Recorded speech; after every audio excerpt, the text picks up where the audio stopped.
Look around you. Your phone gets laggy, your favorite sneakers lose their grip, and even the stars in the sky eventually burn out. It seems like the universe has a strict no forever policy. But why? Is aging just a glitch in the system, or is it the ultimate feature of life itself?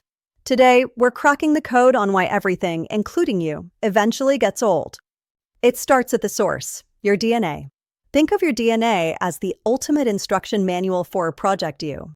Every second, your cells are copying this manual. But here's the catch: nature is a messy printer.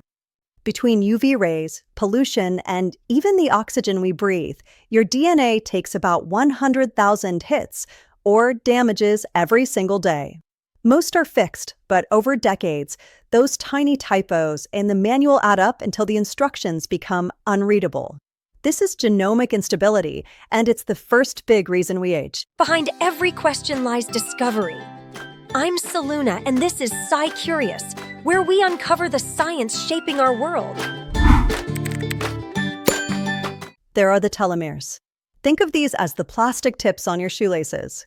Every time a cell divides to keep you growing or healing, these tips get shorter. In the 1960s, Dr. Leonard Hayflick discovered that human cells can only divide about 50 to 70 times before the shoelace starts to unravel.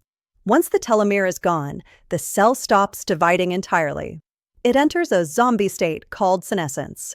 It's not dead, but it's definitely not helping anymore. While your DNA is fraying, your cellular power plants, the mitochondria, are also wearing out. They produce energy, but they also leak free radicals, which are like cellular exhaust fumes that rust your insides. Normally, your body has a trash collection system called autophagy. But as we get older, the garbage trucks get sluggish. The result? A buildup of molecular junk that makes your biological machinery grind to a halt. This is essentially the second law of thermodynamics in action: entropy always wins.